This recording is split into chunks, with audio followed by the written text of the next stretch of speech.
Hello dear students, I welcome you all again with the new topic that is lists in MS Word। यह हमने इससे पहले पढ़ा है lists, इसके मैंने आपको नोट्स सेंड किए हैं। lists क्या होते हैं, तो आज हम उसी का प्रैक्टिकल डेमोन्स्ट्रेशन करते हैं कि ये लिस्ट जो है डॉक्यूमेंट में कैसे इंसर्ट करेंगे। ये क्लास 11th के लिए है, यानी कि लेवल 3 स्टूडेंट्स के लिए।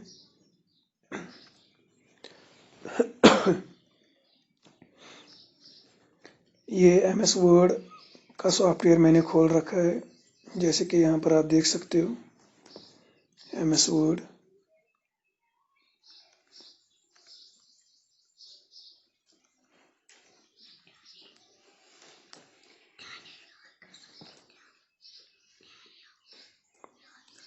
लिस्ट्स हमें वहाँ पर ज़रूरत पड़ते हैं जहाँ पर हम कुछ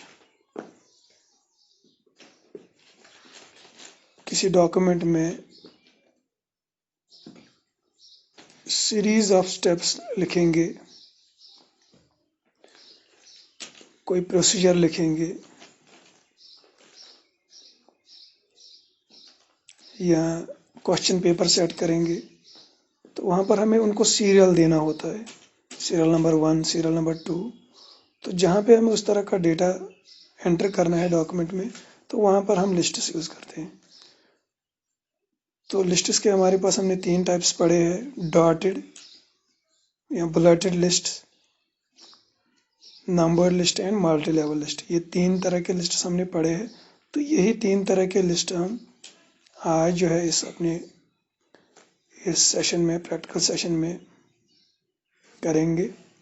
और अगर आप लोगों के पास सिस्टम अवेलेबल है तो वीडियो देखने के बाद आप ये सिस्टम पे, लैपटॉप पे कीजिएगा ताकि ये ज़्यादा क्लियर हो जाए।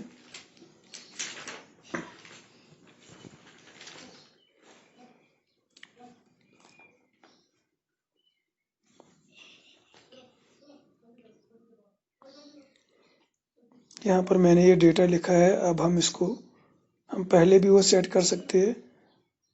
इसको हम लिस्ट बनाएंगे। मैंने 4 लाइनें डाली यहाँ पर।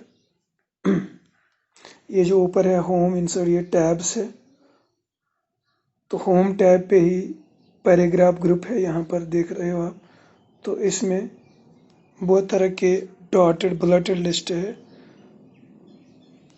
बुलेटेड ये स्टाइलिश है, चाहे डॉट डालो, टिक डालो, ये एरो डालो, स्टार डालो, जो भी आपको पसंद है वो आप डाल सकते हो। यहाँ पर उसी तरह का एक लिस्ट आ जाएगा।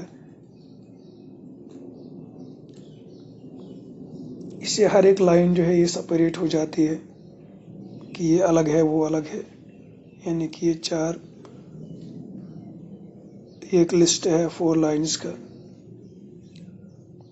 यहाँ पर ये लिखने के बाद अगर आप एंटर दबाते हो तो ये खुद ही इन एरोज को रिपीट करेगा, यानी कि इन बुलेट्स को रिपीट करेगा। और अगर आप चाहते हो कि नंबर में लाए हमें वो हमारा सीरियल जो है 1 2 3 4 ऐसे आ जाए, या ABCD वैसे आ जाए, तो आप नंबर्ड लिस्ट जो सेकंड ऑप्शन में है, नंबर्ड लिस्ट यूज़ करोगे तो यहाँ पर आ जाएगा। जब आप डेटा एंटर करोगे, उसके बाद जब आप एंटर दबाओगे तो दूसरा पॉइंट 2 खुद ही आ जाएगा। जैसे यहाँ पर आप देख रहे हो, मैंने जब 11th के बाद एंटर दबाया तो सेकंड लिस्ट, सेकंड रो खुद ही आ गया, यानी कि नंबर 2 खुद ही लिख के आया वहाँ पर। This is known as numbered list. ये वहाँ पर हम देते हैं जहाँ पर हम प्रेसिडेंस के हिसाब से लिस्ट बनाएंगे, यानी कि सबसे पहले प्रायोरिटी किसकी है, या जहाँ पर हम चाहते हैं कि सीरियल्स आ जाए, सीरियली जो चीज़ें रहे।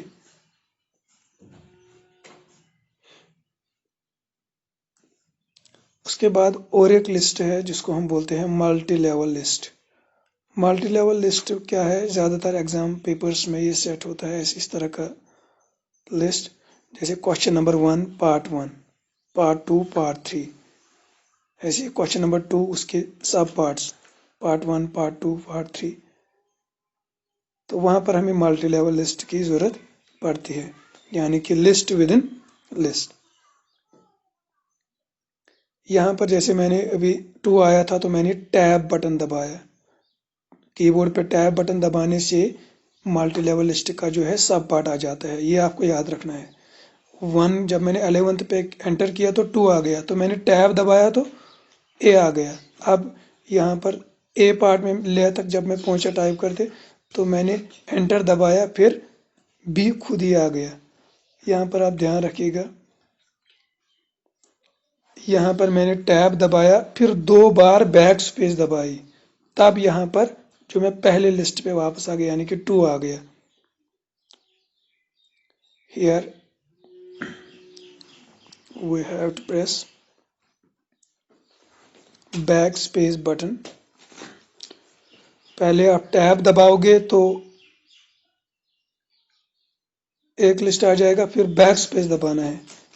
जब ये आप प्रैक्टिकली करोगे तो ये ज़्यादा क्लियर हो जाएगा।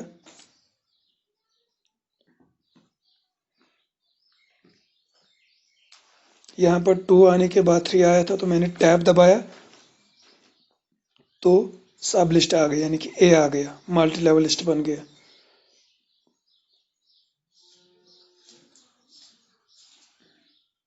यहाँ पर पहले टैब दबाया,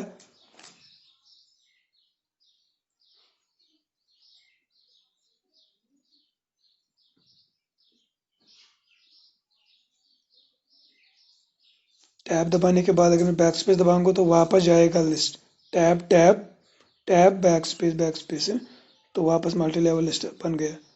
अगर मैं और बैक स्पेस दबाऊंगा तो 3 आ जाता।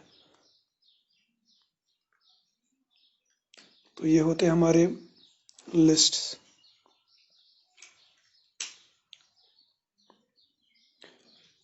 I hope you have got this. तो लिस्ट हमें कहाँ से निकलते हैं? होम टैब से। जैसे इंसर्ट होम टैब है, इंसर्ट टैब है, पेज लेआउट है, ये बहुत सारे टैब्स हैं यहाँ पर। तो होम टैब में पैराग्राफ ग्रुप, यहाँ पर पैराग्राफ ग्रुप में हमें निकलता है ये लिस्ट ऊपर के जो 3 है, bulleted list, numbered list and multi level list. जिस तरह का आपको ज़रूरत है उस तरह के उसी बटन पे आप अकॉर्डिंगली क्लिक करोगे और आपका लिस्ट यहाँ पर आ जाएगा। Hope you have got this. अगर आपके पास सिस्टम अवेलेबल है तो इसको प्रैक्टिकल कीजिएगा ताकि आप चीज़ों को बेहतर समझ सके। बाकी अपना ख्याल रखिएगा। Stay blessed.